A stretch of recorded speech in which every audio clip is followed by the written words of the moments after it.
Price the lord brothers and sisters. இயேசு கிறிஸ்து நாமத்தினால் உங்கள் அனைவரும் வாழ்த்துகிறேன். நாம் எல்லோரும் கூடியிருப்பது தெய்வ சித்தம்.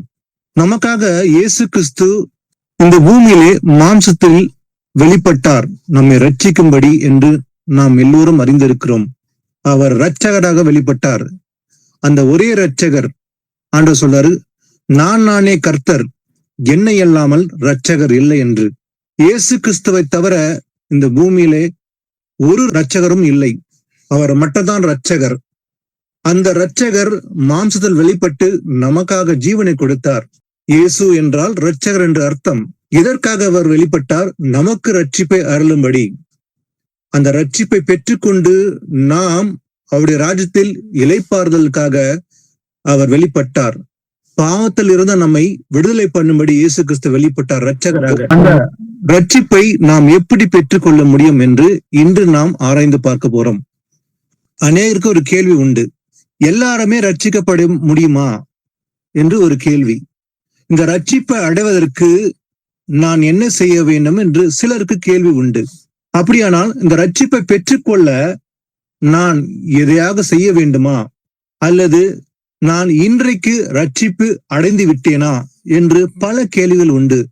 ஆனா ஒரு சிலருக்கு, இவ்வளவு பேர் இருக்காங்களே, சிலர் பாவத்தில் விழுந்திருக்காங்க, சிலர் இயேசு அறிந்திருக்கிறாங்க, ஆனாலும் அறிந்திருந்தும் கூட பாவத்தில் வாழ்கிறார்கள். அப்படியானால் யார் ரட்சிப்பு அடைய முடியும் என்று சிலருக்குள்ள கேள்வி இருக்கிறது. இந்த கேள்விதான் சீஷர்களுக்குள்ளே வந்தது. நாம் அந்த வசனத்தோடு ஆரம்பிக்கலாம். மத்தேயு 19, 20, 25, 26 வாசிக்கலாம். Matthew 19, 25 and 26. அவருடைய சீஷர்கள் அதை கேட்டு மிகவும் ஆச்சரியப்பட்டு, அப்படியானால் யார் ரட்சிக்கப்படக்கூடும் என்றார்கள். இயேசு அவர்களை பார்த்து, மனுஷரால் இது கூடாதுதான், தேவனாலே எல்லாம் கூடும் என்றார். ஆமென். ஆமென். சீஷர்களுக்கு இந்த கேள்வி ஏன் வந்தது அப்படின்னு நம்ம முதல்ல தெரிஞ்சுக்கணும். அங்க ஒரு வாலிபன் இருந்தான். அவன் மிகவும் ஐஸ்வர்யத்தில் பெரிய மனுஷனா இருந்தான். அவனுக்கு மிகுந்த ஆஸ்தி இருந்தது.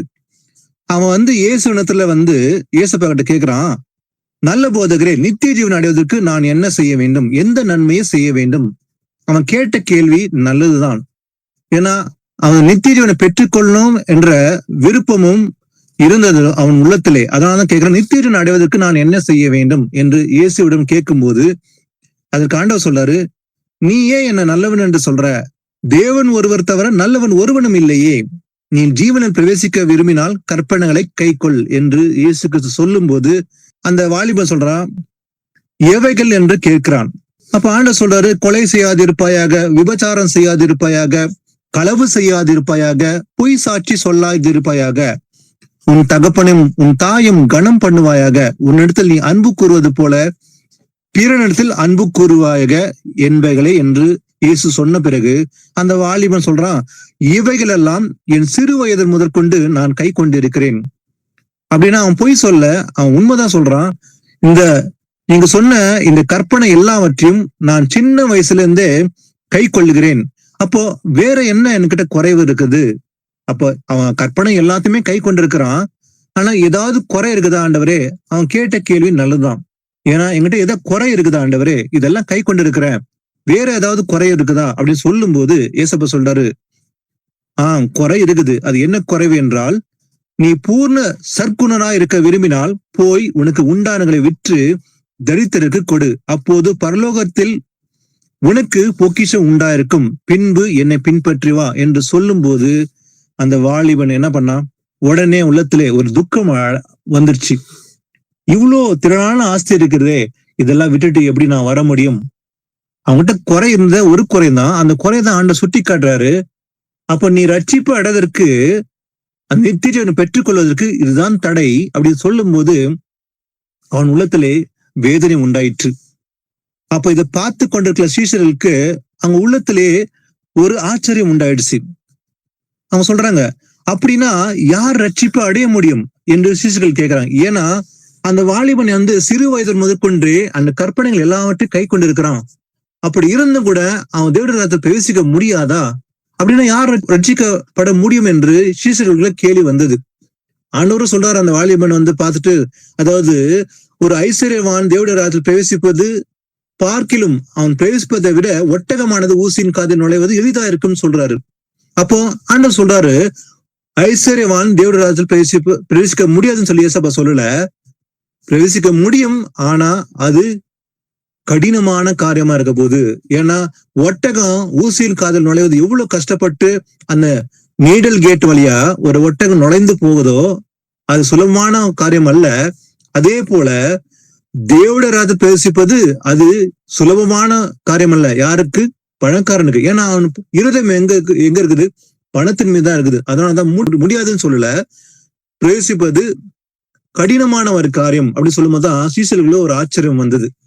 அப்படின்னா இவனே பிரவேசிக்க முடியலையா? ஏன்னா இவன் சிறு வயது கொண்டே முதற்கொண்டே கற்பனைகள் எல்லாவற்றையும் கை கொண்டிருக்கிறான்னு சொல்றான். அவன் கூட பிரவேசிக்க முடியலனாக்கா அப்ப யார் பிரவேசிக்க முடியும் என்று அவங்க உள்ளத்திலே ஒரு சந்தேகம் வந்து விட்டது. அதனாலதான் கேக்குறாங்க, யார் ரட்சிக்கப்படக்கூடும்? அதுக்கு ஏசப்பா சொல்றாரு வார்த்தை, மனுஷரால் இது கூடாத காரியம், ஆனா தேவனாலே எல்லாம் கூடும். ஆனா இது மனுஷனால முடியாதுதான். மனுஷனுடைய இடத்துல என்ன தோணும்? இது கஷ்டமான காரியம் இல்லையா? எப்படி பிரவேசிக்க முடியும்? இந்த பணக்காரன் கூட பிரவேசிக்க முடியல அப்படின்னா யார் ரட்சிக்கப்பட முடியும் அப்படின்ற கேள்வி. ஆனா தேவனால எல்லாமே கூடும். அப்போ பரலோக ராஜ்யத்துல பணக்காரன் பிரவேசிக்க முடியாதுன்னு சொல்லல, ஆனா அது கடினமா இருக்குது போகுது அவனுக்கு. ஏன்னா அந்த பணக்காரன் வாலிபன் கூட அவன் எல்லாத்தையும் கை கொள்றான், ஆனா பணத்தை விட முடியல. ஒரு பக்கம் வந்து ஆண்டவர் மேல விசுவாசமும் இருக்குதுன்றான், இன்னொரு பக்கம் பணமும் வேணுமா இருக்குது. அதனாலதான் அதை விட முடியாதனால அவன் துக்கம் அடைந்து போய்விட்டான். ஆனா ரட்சிக்கப்பட தடையா இருக்குதுதான் இந்த பணம். அதனாலதான் ஆண்டவர் சொல்றாரு, அதை விற்று ஏழை கொடுத்து என்னை பின்பற்றிவான்னு சொல்லும் போது அதை கேட்க மனசு இல்லை. அவன் துக்கம் அடைந்து போய்விட்டான். ஆனா இந்த ரட்சிப்பு என்பது நாம் செய்கிற கிரிய நிமித்தமாகவா என்று நாம் ஆராய்ந்து பார்ப்போம். எபேசியர் 2:8 வாசிக்கலாம். கிருபையினாலே விசுவாசத்தை கொண்டு ரட்சிக்கப்பட்டீர்கள், இது உங்களால் உண்டானதல்ல, இது தேவனுடைய ஈவு. ஆமென். ஆமென். கிருபையினாலே விசுவாசத்தை கொண்டு நீங்கள் ரட்சிக்கப்பட்டீர்கள், இது உங்களால் உண்டானதல்ல, இது தேவனுடைய ஈவு. It is a gift of God. அப்ப ஆண்டவர் மிகப்பெரிய ஒரு கிஃப்ட நம்ம கொடுக்க போறாராம். அதுதான் ரட்சிப்பு. இந்த ரட்சிப்புன்ற சாதாரண விஷயம் கிடையாது.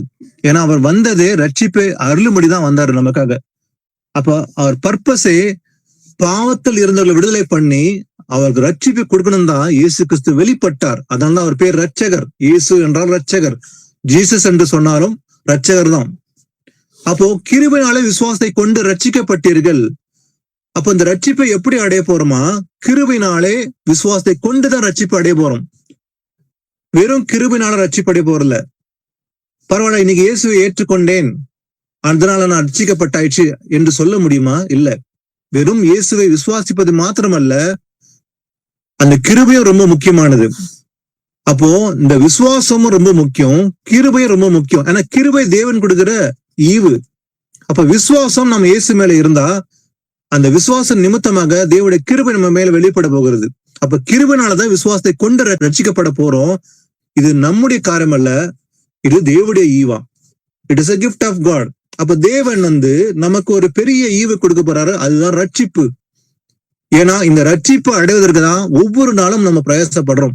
ஏன்னா அந்த ரட்சிப்புன்றது இன்னைக்கல்ல, இயேசு கிறிஸ்து வரும்போதுதான் 2ஆம் வருகையில அவர் தமக்காக காத்து கொண்டிருக்கிற ரட்சிப்பு அருளும்படி இழந்தரம் பாவம் இல்லாமல் தரிசனமாவார். யாருக்கு ரட்சிப்பு கொடுக்க போறாராம்? எல்லாருக்கும் அல்ல. இயேசு கிறிஸ்துவ எதிர்பார்த்து கொண்டிருக்க அந்த அத்தனை பிள்ளைகளுக்கும் அவர் ரட்சிப்பை அருள போகிறார். காத்து கொண்டிருக்கலாம் ரட்சிப்பு. ஆனா உலகத்துல இயேசு கிறிஸ்து வரும்போது எல்லாருமே காத்து கொண்டிருக்க மாட்டாங்க. யாரெல்லாம் இயேசு வருவாரு, எனக்கு அந்த ரட்சிப்பை தர போறாரு, நான் அது வரைக்கும் விசுவாசம் நிலைத்திருப்பேன் என்று காத்து கொண்டிருக்கிறார்களோ அவங்களுக்கு மட்டும்தான் ரட்சிப்பு என்று வசனம் சொல்லுது. வாசிக்கலாம். அப்போஸ்தலர்ல பவுல் வந்து சிறைச்சாலை இருந்த போது பவுலும் சீலாவும் அவங்க என்ன பண்ணாங்க, அதுக்கு பிறகு என்ன நடந்தது என்று பார்ப்போம். அப்போஸ்தலர் 16:25-30. நடுராத்திரியிலே பவுலும் சீலாவும் ஜெபம் பண்ணி தேவனை துதித்து பாடினார்கள். காவலில் வைக்கப்பட்டவர்கள் அதை கேட்டுக்கொண்டிருந்தார்கள். சடிதியிலே சிறைச்சாலையின் அஸ்திபாரங்கள் அசையும்படியாக பூமி மிகவும் அதிர்ந்தது. உடனே கதவுகள் எல்லாம் திறவுண்டது. எல்லாருடைய கட்டுகளும் கலன்று போயிற்று. சிறைச்சாலைக்காரன் நித்திரை தெளிந்து சிறைச்சாலையின் கதவுகள் திறந்திருக்கிறதை கண்டு கட்டுண்டவர்கள் ஓடி போனார்கள் என்று எண்ணி பட்டயத்தை உருவி தன்னை கொலை செய்து கொள்ள போனான். பவுல் மிகுந்த சத்தமிட்டு, நீ உனக்கு கெடுதி ஒன்றும் செய்து கொள்ளாதே, நாங்கள் எல்லாரும் இங்கேதான் இருக்கிறோம் என்றான். அப்பொழுது அவன் தீபங்களை கொண்டு வர சொல்லி உள்ளே ஓடி நடுங்கி பவுலுக்கும் சீலாவுக்கும் முன்பாக விழுந்து அவர்களை வெளியே அழைத்து வந்து, ஆண்டவமாரே, ரட்சிக்கப்படுவதற்கு நான் என்ன செய்ய வேண்டும் என்றான். ஆமென். நடு ராத்திரில பவுலும் சீலாவும் என்ன பண்றாங்க, சிறைச்சாலையில கட்டி போட்டுறாங்க, தலைக்கீழா தொங்கிட்டு இருக்காங்க. அவங்க 2 பேருமே அவங்களுக்கு பயமே இல்லை. அந்த சூழ்நிலையில அவங்க என்ன பண்றாங்க, துதித்து பாடிக்கொண்டு ஜெபிக்கிறாங்க ஆண்டவரை நோக்கி. அப்போ என்ன நடக்குது பாத்தீங்கன்னா, காவலில் வைக்கப்பட்டவர்கள் அதை கேட்டுக்கொண்டிருந்தார்கள். அப்போ இவங்க பாடி துதிக்கிறத அங்க இருந்த அத்தனை பேரும் கேட்கிறாங்க. ஆனா திடீர்னு சிறைச்சாலையின் கதவு என்ன ஆயிடுது, திறந்து விடுகிறது. அஸ்திபாரங்கள் அசைக்கப்படுது, பூமி மிகவும் அதிர்து. உடனே என்ன ஆகுது, கதவெல்லாம் திறக்கப்படுது. அப்போ எல்லாருடைய கட்டுகளும் தானாக கழிந்து போயிற்று என்று பார்க்கிறோம். அப்ப சிறைச்சாலைக்காரன் என்ன பண்றான், அந்த சிறை அதிகாரி நித்திரை பண்ணிட்டு இருக்கான். திடீர்னு எழுந்திருக்கிறான். அவன் சொல்றான், சிறைச்சாலையின் கதவுகள் திறக்கப்பட்டிருக்கிறதை கண்டு கட்டுண்டவர்கள் ஓடி போனார்கள் என்று என்கிறான். அப்போ பவுலும் சீலாம் ஓடி போயிட்டாங்க என்று அவன் நினைத்து பட்டயத்தை உருவி தன்னை கொலை செய்து கொள்ளும்படி அவன் பட்டயத்தை எடுக்கிறான். அப்போ பவுல் சொல்றான், நீ உனக்கு கேடு உண்டாகும்படி செய்யாதே, நாங்கள் எல்லாரும் இங்கதான் இருக்கோம், எங்கேயும் போகவில்லை என்று சொல்லும் போது அவன் என்ன பண்றான், ஒரு விளக்கை கொளுத்தி கொண்டு வந்து உள்ளே ஓடி நடுநடுங்கி நடுக்கத்தோட பவுலுக்கும் சீலாவுக்கும் முன்பாக விழுந்து அவங்கள பார்த்து ஒரு கேள்வி கேட்கிறான். ஆண்டவரே, ரட்சிக்கப்படுவதற்கு நான் என்ன செய்ய வேண்டும்? ஏன்னா அவங்க நல்லாவே தெரிஞ்சிச்சு, இது சாதாரண விஷயம் அல்ல. அவங்க பலத்த பாதுகாப்பு இருந்தது, கதவுகள் அடைக்கப்பட்டிருந்தது, கட்டுகள் இருந்தது. இதெல்லாம் மீறி தானாகவே சிறைச்சாலை கதவுகள் உடைக்கப்பட்டதே, கையில் இருக்கிற கட்டெல்லாம் அவுந்து விட்டதே. அப்போ ஏதோ ஒரு விஷயம் நடந்திருக்குது. அப்போ பவுலோடும் சீலாவோடும் தேவன் இருக்கிறார் என்பதை அவன் அறிந்து விசுவாசிக்க ஆரம்பிக்கிறான். அதனால உடனே சொல்றான், ரட்சிக்கப்பட்டதுக்கு நான் என்ன செய்ய வேண்டும்?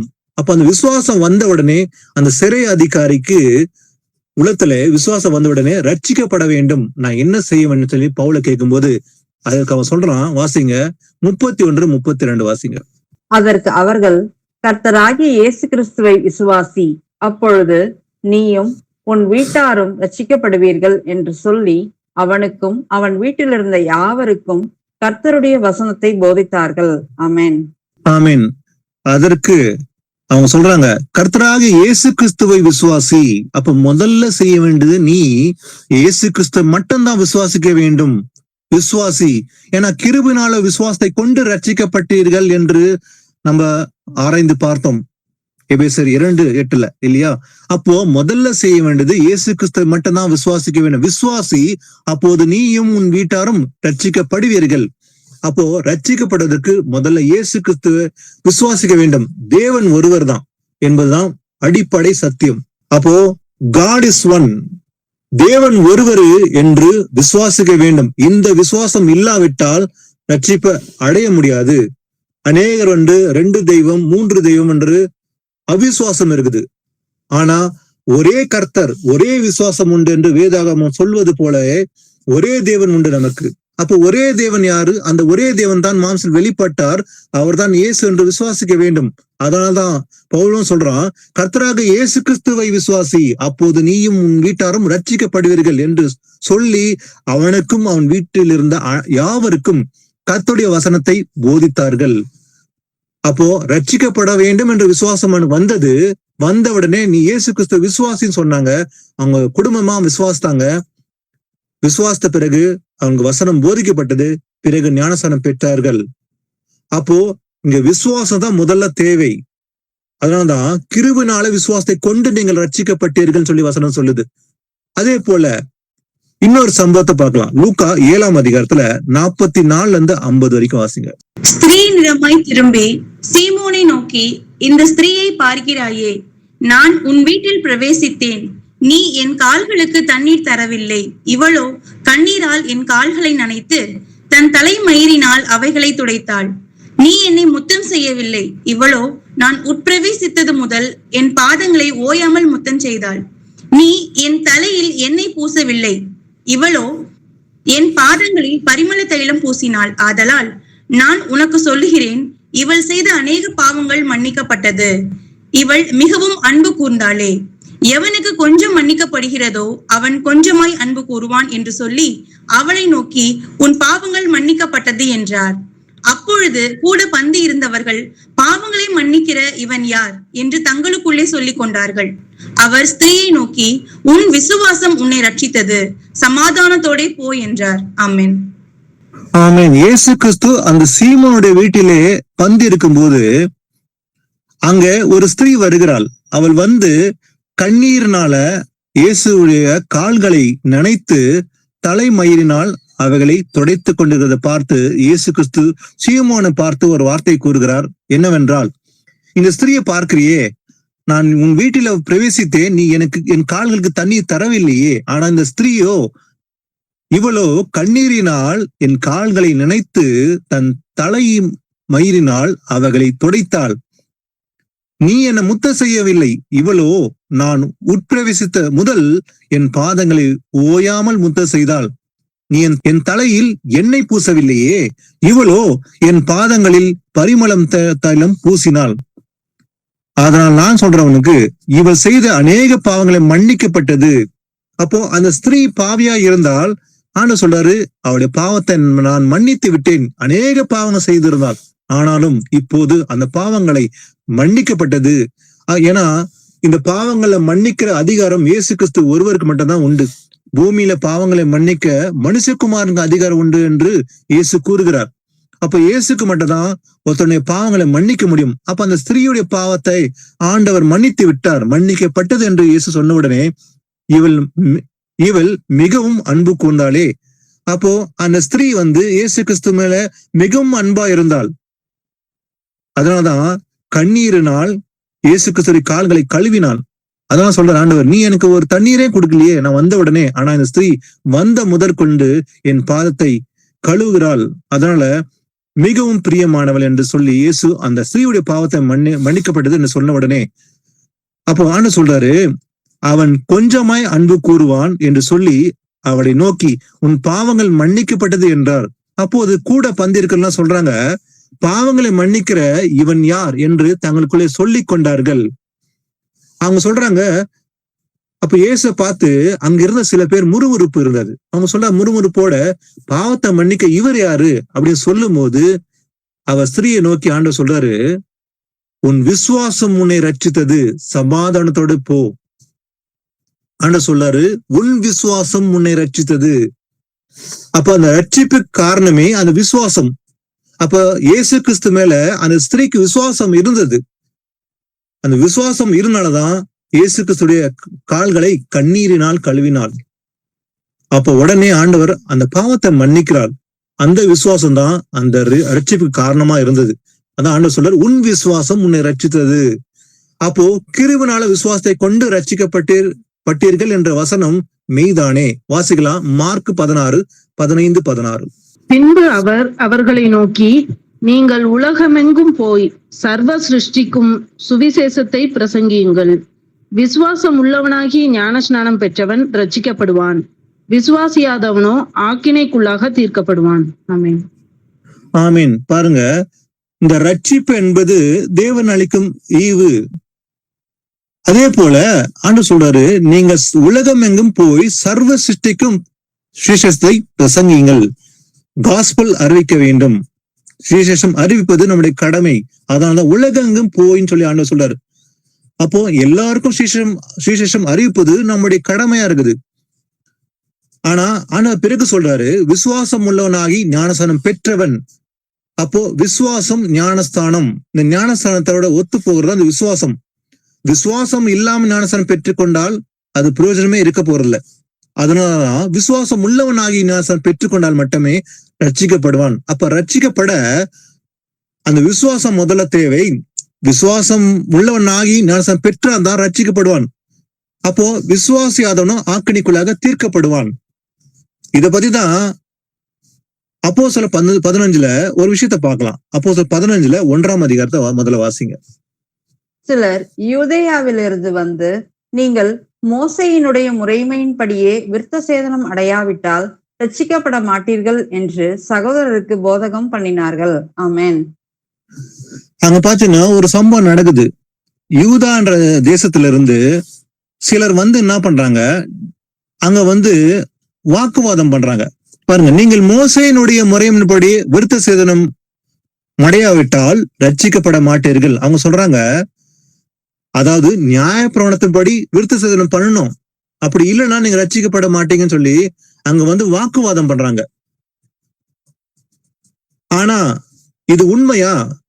அதாவது விருத்த சேதனம் பண்ணாதான் ரட்சிக்கப்படணும், ரட்சிப்பு அடைய முடியும் சொல்லி அந்த யூதாவில் இருக்கிற ஜனங்கள் வந்து சொல்லும் போது பவுல் என்ன சொல்றாருன்னு பார்க்கலாம். இதுலயே 7 முதல் 11 வாசிங்க.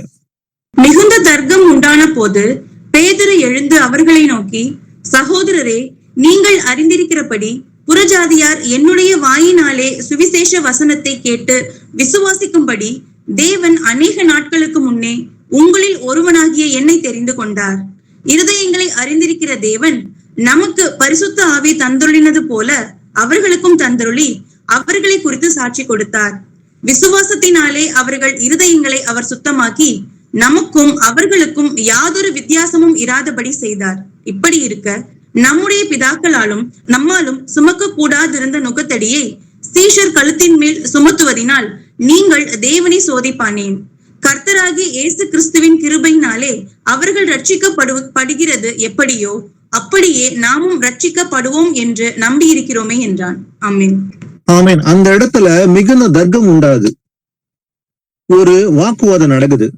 அந்த நேரத்துல தான் பேதுரு எழுந்து அவங்கள பார்த்து சொல்றான், சகோதரரே, நீங்கள் அறிந்திருக்கிறபடி புறஜாதியார் என்னுடைய வாயினாலே சுவிசேஷ வசனத்தை கேட்டு விசுவாசிக்கும்படி தேவன் அநேக நாட்களுக்கு முன்பே உங்களில் ஒருவனாகி என்னை தெரிந்து கொண்டார். பேதுரு சொன்னா, ஆண்டவர் என்னை தெரிந்து கொண்டிருக்காரு. எதற்காக?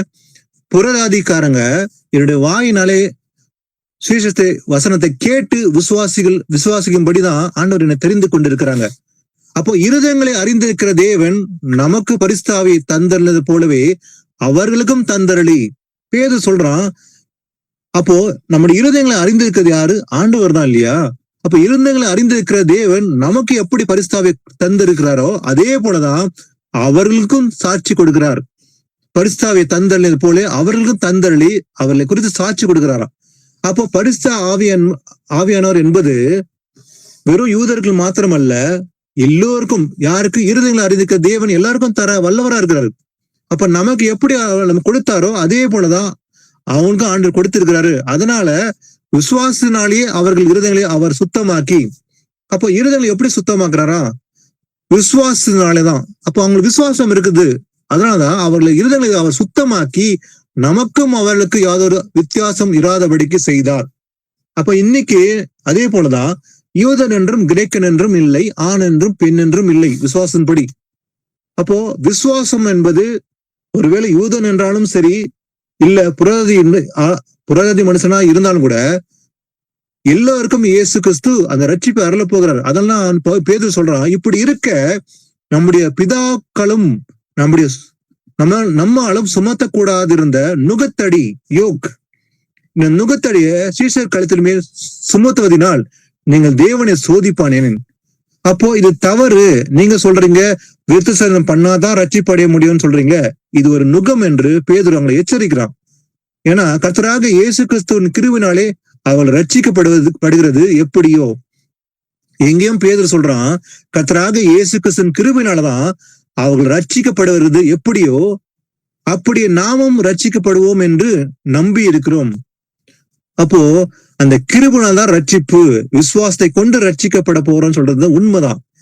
அதனாலதான் பேதுரு சொல்றான், அப்போ நமக்கு மாத்திரமல்ல அவனுக்கும் தேவன் கிருபை தந்திருக்கிறாரு. எந்த கிருபை? ரட்சிப்பு அடைகிற கிருபை.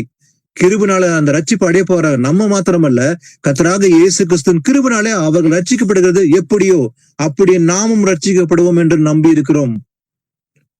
ஏன்னா அங்க அவங்க விருத்த சேதனம் வச்சுதான் முன்ன தர்க்கம் பண்றாங்க. அப்ப ரட்சிக்கப்படுவதற்கு விருத்த சேதனம் முக்கியமா இல்ல விசுவாசம் முக்கியமா? விசுவாசத்தினாலதான் நான் ரட்சிப்பு அடைய போகிறோன்றது பேதுரு அங்க சொல்லும் போது இது வசனப்படி உண்மையாகிறது.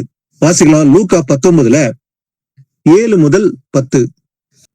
அதை கண்ட யாவரும் இவர் பாவியான மனுஷனிடத்தில் தங்கும்படி போனார் என்று முறுமுறுத்தார்கள்.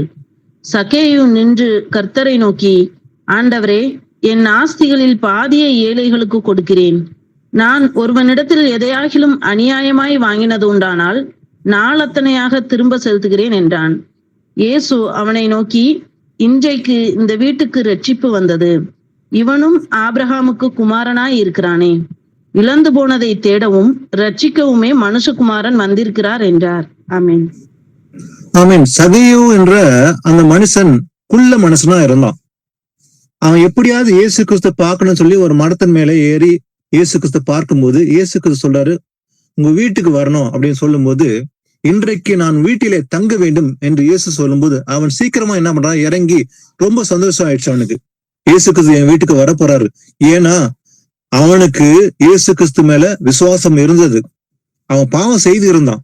ஏன்னா வட்டி வாங்கி அநேக பணத்தை சம்பாதிச்சு வைத்து இருந்தான். அதனாலதான் அவனுக்குள்ள ஒரு உள்ளத்துல ஒரு உணர்வு உண்டாகி, நான் தப்பு செஞ்சிருக்கிறேன், இது தப்பு இல்லையான்ற உணர்வு வந்தது. ஆனா அங்க இருந்த நிறைய மனுஷங்க சொல்றாங்க, அவர் பாவியான மனுஷனிடத்தில் தங்கும்படி போனார். ஆமா, அவர் அவன் பாவம் செஞ்சிருந்தான்னு எல்லாருக்குமே தெரிஞ்சிருந்தது. ஆனா அந்த பாவியான மனுஷனுக்குள்ள மனம் திரும்ப உண்டானது என்பதை அவர்கள் அறியாம இருந்தார்கள். அப்போ சகேயு நின்று உடனே சொல்றான், வீட்டுக்கு வந்த உடனே ஆண்டவரை பார்த்து, ஆண்டவரே, என் ஆஸ்திகளில் பாதியை ஏழையை கொடுக்கிறேன். நான் ஒரு இடத்தில் எதையாகிலும் அநியாயமாய் வாங்கினது உண்டானால் நாளத்தனையாக திரும்பி செலுத்துகிறேன். அப்போ அவன் மனம் திரும்பினான். அந்த மனம் திரும்பினாலதான் அவன் அறிக்கையும் பண்ணுகிறான் வாயினால் மாத்திரமல்ல, அது கிரியனாலும் செய்கிறான். ஏன்னா இயேசு கிறிஸ்து நல்லாவே தெரியும் இவன் உண்மை சொல்றானா இல்ல பொய் சொல்றானே என்று. ஏன்னா அவள் எல்லாவற்றையும் இருதங்களை அறிந்திருக்கிற தேவனா இருக்கிறார். அப்ப அவன் அறிக்கை பண்றான், நாளத்தனையாக அந்த திரும்பி கொடுக்கிறான். அது மாத்திரமல்ல, அவன் என்ன சொல்றான், இன்னொரு முக்கியமான விஷயம், அதாவது நாளத்தனையா திரும்பி தள்ள எதையாக அநியாக வாங்கியிருந்தா திருப்பி கொடுத்துறேன்னு சொல்றான். அப்போ நாளத்தனை என்றால் ஒரு பங்கு வாங்கியிருந்தா அது 4 times அதிகமா கொடுக்குறேன். அதே போல ஏழைகளுக்கு என் ஆஸ்தியில பாதியும் கொடுக்குறேன். 2 விஷயத்த அவன் கன்ஃபர்ஸ் பண்றான். அதனால இயேசு சொல்றாரு, இன்றைக்கு இந்த வீட்டுக்கு ரட்சிப்பு வந்தது. அப்போ ரட்சிப்பு எதனால வந்தது அந்த வீட்டுக்கு? அவன் பாவம் அறிக்கை செஞ்சான் இல்லைங்களா? அப்போ விசுவாசம் இருந்தது, அதனாலதான் பாவம் அறிக்கை செஞ்சான். இயேசு கிறிஸ்து என்னுடைய பாவத்தை மன்னிப்பார் என்ற விசுவாசம் உள்ளத்துல இருந்தால்தான் அவன் வீட்டுக்கு வந்த உடனே அவன் உடனே அறிக்கை செய்யறான். முதல் விஷயமே அவன் அறிக்கை பண்ணுகிறான். அப்ப விசுவாசம் இருந்தால்தான் அவன் அறிக்கை பண்றான். அதான் சொல்றாரு, இன்றைக்கு இந்த வீட்டுக்கு ரட்சிப்பு வந்தது. அப்ப ரட்சிப்பு வருவதற்கு முதல்ல விசுவாசம். அந்த விசுவாசோட பாவம் அறிக்கை செய்தால் அத்தனை பேரும் ரட்சிப்பு அடைவது உறுதி. வாசிக்கலாம் தீத்து 3:4-5. நம்முடைய இரட்சகராகிய தேவனுடைய தயையும் மனுஷர் மேலுள்ள அன்பும் பிரசன்னமான போது நாம் செய்த நீதியின் கிரியைகளின் நிமித்தம் அவர் நம்மை ரட்சியாமல் தமது இரக்கத்தின்படியே மறுஜென்ம முழுக்கினாலும் பரிசுத்த ஆவியினுடைய புதிதாக்குதலினாலும் நம்மை ரட்சித்தார். ஆமென். ஆமேன். நம்முடைய இரட்சகராகிய தேவனுடைய தயையும் மனுஷர் மேலுள்ள அன்பும் பிரசன்னமான போது நாம் செய்த நீதியின் கிரியைகள் நிமித்தம் அவர் நம்ம ரட்சிக்காமல். அப்ப இயேசு கிறிஸ்து வரும்போது 2ஆம் வரையில இந்த ரட்சிப்பு அடைய போகிறோம். ஆனா அந்த ரட்சிப்பு கிரிய நிமித்தமாக அல்ல, நீதியின் கிரிய நிமித்தமாக அவர் நம்மை ரட்சியாமல். அப்ப கிரிய என்பது அவசியம்தான். கிரியையுள்ள விசுவாசம் என்று பார்க்கிறோம் அல்லவா? அப்போ விசுவாசமும் தேவை, அதே போல விசுவாசத்தோட கிரியையும் ரொம்ப முக்கியம். ஆனா இந்த கிரிய நிமித்தமாக நம்ம ரட்சிப்பு அடைய போகல. கிரிய அவசியம்தான். நான் தான தர்மம் பண்றேன், நல்லது செஞ்சேன், இதெல்லாம் செய்யணும். ஆனால் அதை செய்தனாலதான் ரட்சிப்பு என்று சொல்லாமல், நம்ம தமது இரக்கத்தின்படியே, எதனாலயா தமது இரக்கத்தின்படியே மறுஜென்ம முழுக்கினாலும் பரிசுத்தாவினுடைய புதிதாக்குதலினாலும் நம்மை ரட்சித்தார். எப்படி ரட்சிக்க போறாராம்? கிரிய நிமித்தமாக அல்ல, கிருபை நிமித்தமாக தான் சொல்லி பாக்குறோம் இல்லையா? அப்ப மறுஜென்ம முழக்கினாலும் பரிசுத்தாவினுடைய புதிதாக்கினாலும் நம்மை ரட்சித்தார் என்று வசனம் சொல்லுது. வாசிக்கலாம் 2 தீமோத்தி 1:9. அவர் நம்முடைய கிரியைகளின்படி நம்மை ரட்சிக்காமல் தம்முடைய தீர்மானத்தின்படியும் ஆதி காலம் முதல் கிறிஸ்து இயேசுவுக்குள் நமக்கு அருளப்பட்ட கிருபையின்படியும் நம்மை ரட்சித்து பரிசுத்த அழைப்பினாலே அழைத்தார்.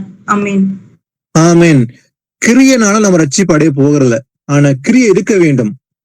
ஆனா அவர் நம்முடைய கிரியையின்படி நம்ம ரட்சியாமல், நான் இதை செஞ்சேன் அதை செஞ்சேன், தான தர்மம் பண்ணேன், நல்ல செஞ்சேன், இதெல்லாம் செஞ்சேன்னு சொன்னாலும் கூட அதனால நம்ம ரட்சிப்பு அடைய போகிறதில்ல. அதெல்லாம் செய்துதான் ஆகணும். ஆனா தம்முடைய தீர்மானத்தின்படியே, யாருடைய தீர்மானம்? அவருடைய தீர்மானத்தின்படியே ஆதி காலம் முதல் கிறிஸ்து இயேசுக்குள் நமக்கு அருளப்பட்ட கிருபையின்படின்னு சொல்லி வசனம் சொல்லுது. அப்ப அந்த ரட்சிப்பு என்பது அவருடைய தீர்மானத்தின்படி ஆதி காலம் முதல், ஆரம்பத்துல இந்த உலகம், அதாவது வானம் பூமி உண்டாவதுக்கு முன்பாகவே ஆதி காலம் முதல் கிறிஸ்து இயேசுக்குள் நமக்கு அருளப்பட்ட கிருபையின்படியே நம்மை ரட்சித்து பரிசுத்த அழைப்பிலே அழைத்தார். அப்ப இங்கேயும் பாக்குறோம், கிருபையால் தான் ரட்சிப்பு அடைய போகிறோம். இந்த கிருபை என்பது இப்போ அவர் தீர்மானம் பண்ணல, அது ஆரம்பத்திலே இந்த வானம் பூமி உண்டாவதற்கு முன்பாகவே அவர் தீர்மானம் பண்ணியிருக்கிறார். ஆதி காலம் முதல் கிறிஸ்து இயேசுக்குள் நமக்கு அருளப்பட்ட கிருபை தான் நம்ம ரட்சிப்பு அடைய போகிறோம் சொல்லி வசனம் சொல்லுது. வாசிகளா 1 கொரிந்தியர் 15:1-2. அன்றியும் சகோதரரே, நான் உங்களுக்கு பிரசங்கித்த சுவிசேஷத்தை மறுபடியும் உங்களுக்கு தெரியப்படுத்துகிறேன். நீங்களும் அதை ஏற்றுக்கொண்டு அதிலே நிலைத்திருக்கிறீர்கள். நான் உங்களுக்கு பிரசங்கித்த பிரகாரமாய் நீங்கள் அதை கை கொண்டிருந்தால் அதனாலே நீங்கள் ரட்சிக்கப்படுவீர்கள். மற்றபடி உங்கள் விசுவாசம் விருதாவாய் இருக்குமே. பவுல் சொல்றான், சகோதரரே, நான் உங்களுக்கு பிரசங்கித்த சுவிசேஷத்தை மறுபடியும் உங்களுக்கு தெரியப்படுத்துகிறேன்னு சொல்லி சொல்றான். அது என்னவென்றால், நீங்களும் அதை ஏற்றுக்கொண்டு அதிலே நிலைத்திருக்கிறீர்கள். நான் உங்களுக்கு பிரசங்கித்த பிரகாரமாய் நீங்கள் அதை கை கொண்டிருந்தால், அப்ப எது முக்கியமா இருக்குது? சுவிசேஷம் கேட்கிறோம், அதை கை கொள்ளணும். அப்ப நீங்கள் அதை கை கொண்டிருந்தால் அதனாலே நீங்கள் ரட்சிக்கப்படுவீர்கள். அப்ப சுவிசேஷம் அறிவிக்கிறோம், ஒருத்தர் கேட்கிறாங்க, கேட்கிறது மாத்திரமல்ல, கேட்டு கை கொண்டால் ரட்சிப்படையும். அதான் பவுல் சொல்றான், நீங்கள் அதை கை கொண்டிருந்தால் அதனாலே நீங்கள் ரட்சிக்கப்படுவீர்கள். மற்றபடி உங்கள் விசுவாசம் விருதாவா இருக்கும். அப்ப காஸ்பல கேட்கிறாங்க, அந்த சுவிசேஷம் அறிவிக்கும் போது கேட்கிறது மாத்திரமல்ல, கேட்டு கை கொள்ள வேண்டும். அப்போ கை கொள்ள வேண்டும் என்பது வெறும் 50% அல்ல, இல்ல 99% அல்ல, 100% கை கொள்ள வேண்டும். அதை கை கொண்டால் மட்டுமே ரட்சிக்கப்பட முடியும் என்று பவுலும் கூறுகிறார். வாசிக்கலாம் 1 கொரிந்தியர் 1:18. சிலுவையை பற்றிய உபதேசம் கெட்டு போகிறவர்களுக்கு பைத்தியமாய் இருக்கிறது, ரட்சிக்கப்படுகிற நமக்கோ அது தேவ பலனாய் இருக்கிறது. ஆமென். ஆமென். எது தேவ பலனா இருக்கிறது? சிலுவை பற்றிய உபதேசம். ஏன்னா நமக்கு அது தேவ பலனா இருக்க போகுது. அப்போ சிலுவை பற்றிய உபதேசம் கெட்டு போறவர்களுக்கு பைத்தியமா இருக்கும். ஏன்னா அந்த உலகத்துல இயேசு அறியாத மக்கள் இயேசு பற்றி சொல்லும் போது விசுவாசம் இல்லைனாக்கா அவங்க பார்த்து என்ன பண்ணாங்க? பரியாசம் பண்ணுவாங்க. இவங்க எப்ப பார்த்தாமே இயேசுன்னு சொல்றாங்க, எப்ப பார்த்தாமே பைபிளை எடுத்துட்டு போறாங்க, எப்பவுமே பைபிள் படிக்கிறாங்க. ஏன்னா அவங்களுக்கு நம்மளை பார்த்தா பைத்தியக்காரன் போலதான் தோன்றும். ஆனா அதுதான் நமக்கு தேவபலனா இருக்குது. ஏன்னா ரட்சிக்கப்பட நமக்கு எப்படி இருக்குதா? அது தேவபலன். இது சிலுவை பற்றிய உபதேசம். வாசிக்கலாம் 1 கொரிந்தியர் 15:3-5. நான் அடைந்ததும் உங்களுக்கு பிரதானமாக ஒப்புவித்ததும் என்னவென்றால், கிறிஸ்துவானவர் வேத வாக்கியங்களின்படி நமது பாவங்களுக்காக மரித்து அடக்கம் பண்ணப்பட்டு வேத வாக்கியங்களின்படி 3ஆம் நாளில் உயிர்த்தெழுந்து கேபாவுக்கும் பின்பு 12 தரிசனமானார். ஆமென். எப்படிப்பட்ட அந்த தேவ பலனா இருக்கிற அந்த சுவிசேஷம், சிலுவை பற்ற உபதேசம், அது எப்படிப்பட்டது? அது எப்படி நமக்கு தேவ பலனா இருக்குதுன்னு பார்க்கும்போது, நான் அடைந்ததும் உங்களுக்கு பிரதானமாய் ஒப்புவித்ததும் என்னவென்றால், கிறிஸ்துவானவர் வேத வாக்கியங்களின்படி நமது பாவங்களுக்காக மரித்து, அப்ப நம்முடைய அத்தனை பேருடைய பாவங்களுக்காக இயேசு கிறிஸ்து வேத வாக்கியப்படி மரிக்க வேண்டும். மரித்து அடக்கம் பண்ணப்பட்டது மாத்திரமல்ல, அடக்கம் பண்ணப்பட்டு வேத வாக்கியங்களின்படி 3ஆம் நாளிலே உயிர்த்தெழுந்து கேபாவுக்கும் பின்பு 12 தரிசனமானார். அப்போ இந்த சுவிசேஷம் தான் அடிப்படை சுவிசேஷம். இதுதான் முக்கியமானது. ஆனா இது கெட்டு போற ஜனங்களுக்கு இது பைத்தியமாக தான் தோன்றும். இயேசு நம்ப மாட்டாங்க. இயேசுன்னு சொல்லும் போதே இயேசு என்று ஒருவர் இருக்கிறாரா என்று அவர்கள் கேள்வி கேட்பாங்க. ஆனா நம்ப மாட்டார்கள். ஆனா நமக்கு இதுதான் தேவ பலனா இருக்க போகுது. ஏன்னா ரட்சிக்கப்பட நமக்கோ இது தேவ பலன் என்று பார்க்கிறோம். வாசிக்கலாம் ரோமர் 5ஆம் அதிகாரம் 8-10. நாம் பாவிகளா இருக்கையில் கிறிஸ்து நமக்காக மரித்ததினாலே தேவன் நம்மேல் வைத்த தமது அன்பை விளங்க பண்ணுகிறார். இப்படி நாம் அவருடைய இரத்தத்தினாலே நீதிமான்களாக்கப்பட்டிருக்க கோபாக்கினைக்கு நீங்களாக அவராலே நாம் ரட்சிக்கப்படுவது அதிக நிச்சயமாமே. நாம் தேவனுக்கு சத்துருக்களா இருக்கையில் அவருடைய குமாரனின் மரணத்தினாலே அவருடனே ஒப்புரவாக்கப்பட்டோமானால் ஒப்புரவாக்கப்பட்ட பின் நாம் அவருடைய ஜீவனாலே ரட்சிக்கப்படுவது அதிக நிச்சயமாமே. ஆமென். ஆமீன். தேவன் நம்ம மேல அன்பா இருக்கிறார் என்பதுக்கு நல்ல ஒரு அருமையான வசனம். நாம் பாவிகளா இருக்கையில் கிறிஸ்து நமக்காக மரித்ததினாலே, அப்போ நாம எல்லாம் நல்லவங்களா இருந்தோம் அவர் காலத்தா? இல்லவே இல்லை. யாருமே நல்லவங்க இல்லை. நல்லவன் ஒருவனும் இல்லை இயேசுவை தவிர. அப்படி இருக்கும்போது நாம எல்லாம் பாவம் செய்துட்டு இருந்தோம். அந்த காலத்துல இயேசு அறியாம இருந்தோம், அறிந்திருந்து கூட பாவம் செய்திருக்கிறோம். அப்படி இருக்கும்போதுதான் இயேசு நமக்காக சிலுவையில மரித்தார்.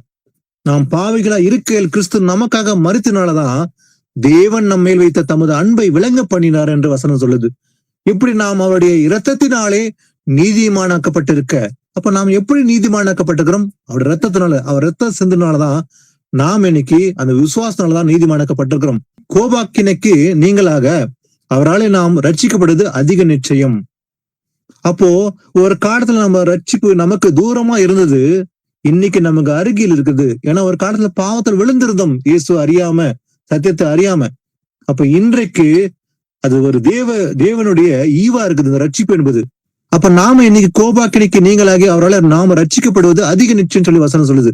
அப்ப நாம் தேவனுக்கு சத்துருக்கா இருக்கையில் ஒரு காலத்துல சத்துருவா தான் இருந்தோம் தேவனுக்கு.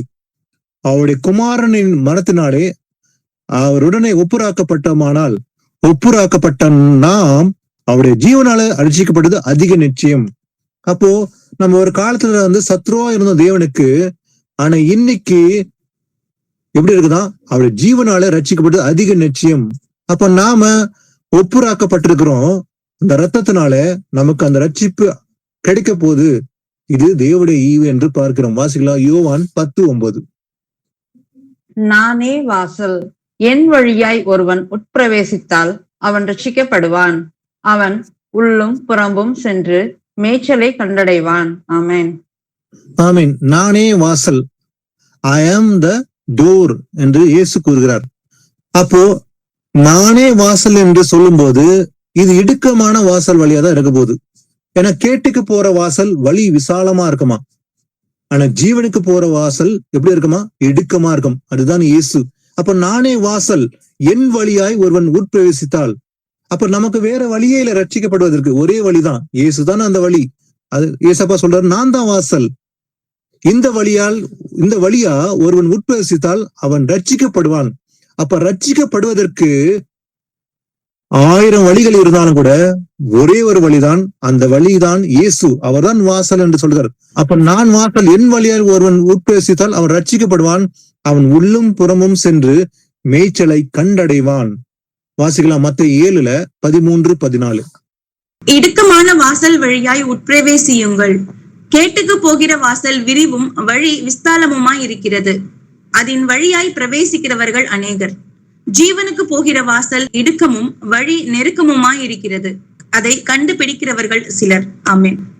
ஆமென். ஏசப்பா சொல்றாரு, நானே வாசல் சொல்றாரு. எந்த வாசல்? அந்த வாசல் எப்படி இருக்குமா? அது இடுக்கமான வாசல் வழியா இருக்கும். இடுக்கமான வாசல் வழியா உட்பிரவேசிங்கள். அந்த வாசல் நான் தான் சொல்லி ஏசப்பா சொல்றாரு. ஏன்னா அது இடுக்கமான வாசல். ரொம்ப இடுக்கமான வாசல்லாம் என்ன? ரொம்ப சுலபமா உள்ள நுழைஞ்சிட முடியாது. ஏன்னா கேட்டுக்கு போற வாசல் எப்படி இருக்குமா? வழி விசாலமா இருக்கும், ரொம்ப ஈஸியா போகலாம். அது கேட்டு போகிறது. அதான் ஏசப்பா சொல்ற, கேட்டுக்கு போகிற வாசல் விரிவா இருக்கும், பிராட்வே. அதான் பிராட்வேன்னு சொல்லுவாங்க. ஒரு வழி விசாலமா இருந்தா ரொம்ப சுலபமா போலாம். ஆனா இடுக்கமா இருந்தா மிகவும் கடினமா இருக்கும். அது அந்த வாசல் தான் இயேசு. ஏசப்பா சொல்றாரு, அதன் வழியா பேசிக்கிறவர்கள் அநேகரா இருக்கிறாங்க. எது? கேட்டு போற வாசல் அநேகரா இருக்கிறாங்க. ஆனா ஜீவனுக்கு போகிற வாசல் இடுக்கமா இருக்கும், கடினமா இருக்கும் அதுல பிரவேசிப்பது. வழி நெருக்கமா இருக்கிறது. நெருக்கமான வழிதான் இயேசு. அதான் சொல்ல, நான் தான் வாசல். அதை கண்டுபிடிக்கிறவர்கள் சிலர். அந்த சிலர்ன்ற தொகை மிக குறைவா தான் இருக்கும். இயேசப்பா வரும்போது அந்த இடுக்கமான வாசல் வழியை பிரவேசிக்கிறவங்க கொஞ்சம் பேர் தான் இருப்பாங்க. இயேசப்பா முன்னவே சொல்லியிருந்தார். ஏன்னா அதுல உட்பிரவேசிக்கிறவன் அவன் ரட்சிக்கப்படுவான். அப்ப ரட்சிக்கப்படுவன் எல்லாருமே அல்ல, இந்த இடுக்கமான வாசல் வழியா உட்பிரவேசிதான். அப்ப இடுக்கமான வாசல் வழியா என்ன என்றால் என்ன? இந்த உலகத்துல இருக்கும்போது உபத்திரம் இருக்கும். அவன் நாமத்தின் நிமித்தம் அவங்க உபத்திரங்கள் இருக்கும். அதுல நாம உத்தமமா நடக்கணும். வாசிக்கலாம் நீதிமொழிகள் 28:18. உத்தமனாய் நடக்கிறவன் ரட்சிக்கப்படுவான், மாறுபாடான இருவழியில் நடக்கிறவனோ அவற்றில் ஒன்றிலே விழுவான். ஆமென். ஆமீன். யார் ரட்சிக்கப்படுவானா? உத்தமனாய் நடக்கிறவன். அப்ப தேவனுக்கு முன்பாக நாம உத்தமனாய் நடந்து கொண்டால் நாம் ரட்சிக்கப்பட முடியும். அதுதான், அதாவது ஜீவனுக்கு போற வாசல் என்று பார்க்கணும். ஆனா மாறுபாடான இருக்கிறவன், மாறுபாடான இரு வழியில் நடக்கிறவன், ரெண்டு மனம் உள்ளவன். இந்த பக்கம் இயேசுவும் வேணும், அந்த பக்கம் உலகமும் வேணும். ரெண்டுமே காம்ப்ரமைஸ் பண்ணிக்குவாங்க. எனக்கு இந்த பக்கம் இயேசுவும் வேணும், இன்னொரு பக்கம் உலக காரியங்களும் வேணும் என்று சொல்லுகிறான் தான் இரு வழியில் நடக்கிறவன். இருமனம் உள்ளவன் எப்படிப்பட்டவனா? அவற்றில் ஒன்றிலே விழுவான். வாசிக்கலாம் சங்கீதம் 15:1-2. கர்த்தாவே, யார் உம்முடைய கூடாரத்தில் தங்குவான்? யார் உம்முடைய பரிசுத்த பர்வதத்தில் வாசம் பண்ணுவான்? உத்தமனாய் நடந்து நீதியை நடப்பித்து மனதார பரிசுத்த சத்தியத்தை பேசுகிறவன் தானே. ஆமென். தாவீதும் சொல்றான்.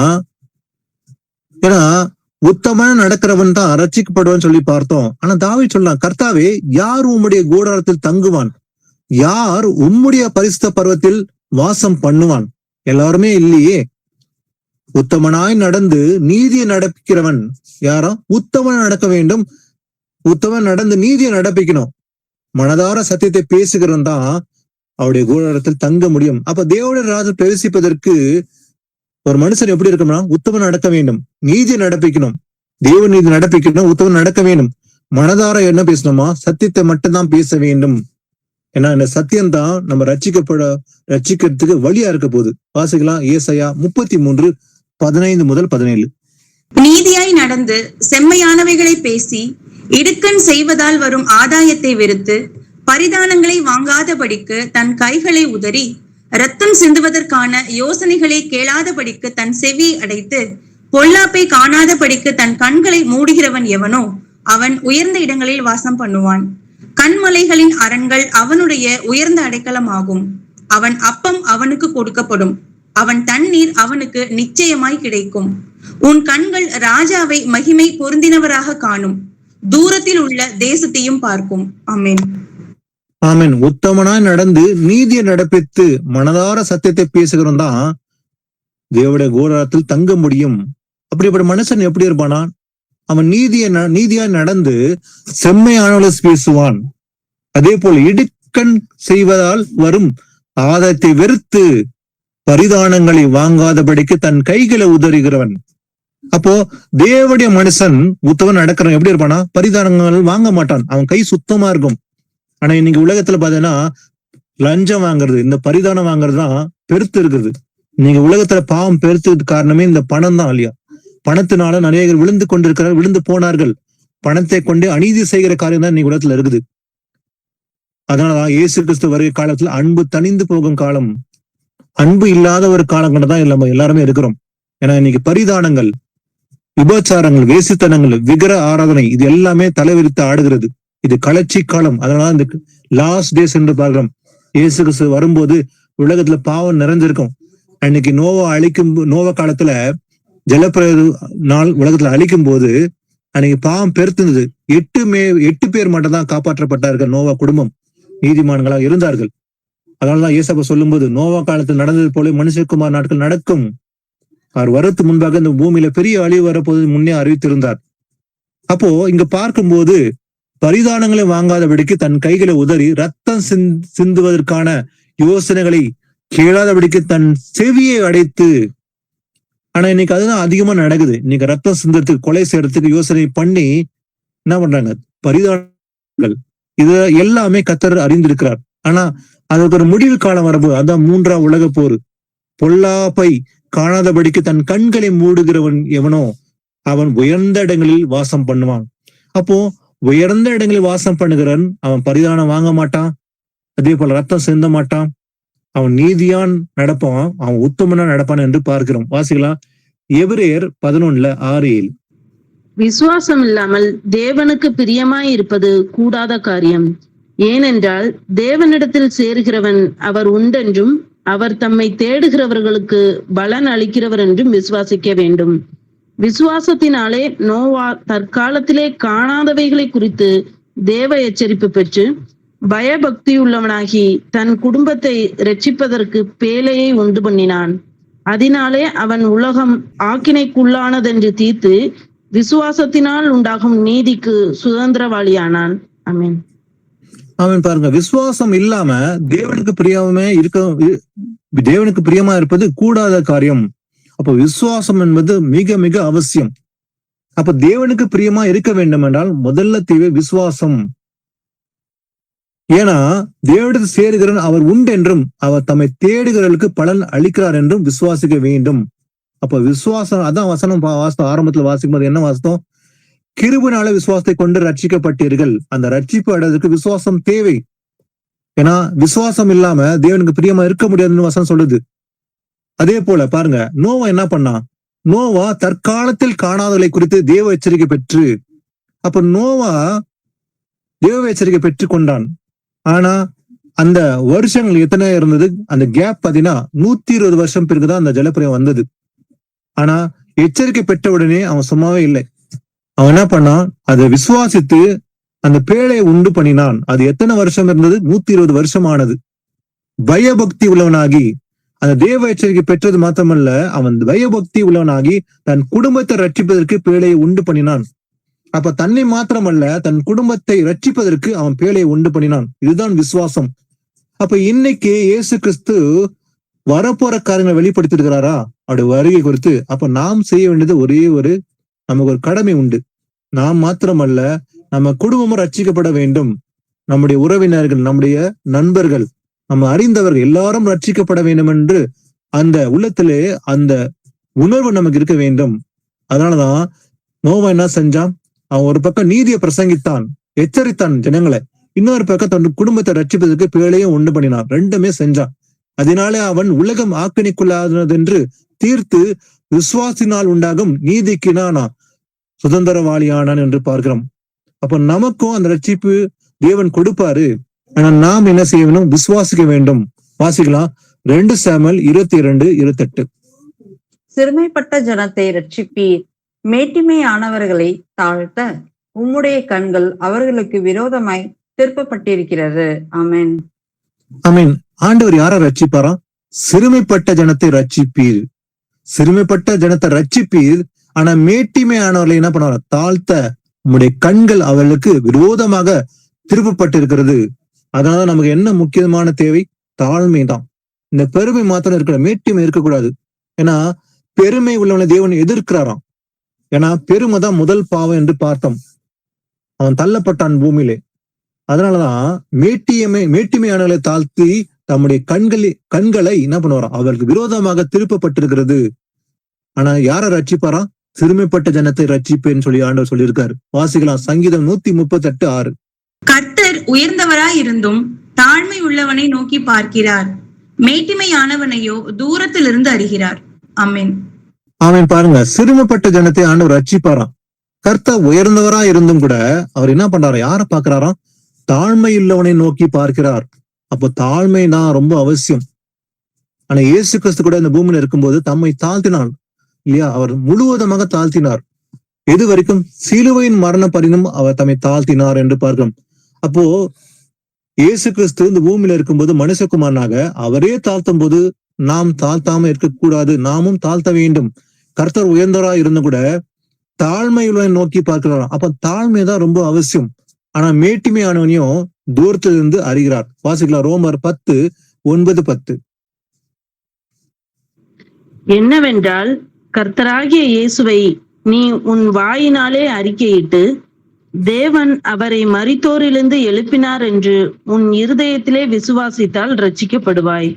நீதி உண்டாக இருதயத்திலே விசுவாசிக்கப்படும், ரட்சிப்பு உண்டாக வாயினாலே அறிக்கை பண்ணப்படும். ஆமென். ஆமென். பாருங்க, கர்த்தராக இயேசுவை நீ உன் வாயினால அறிக்கையிட்டு, கர்த்தரை நாம் எப்போதுமே வாயினால் அறிக்கையிட வேண்டும்.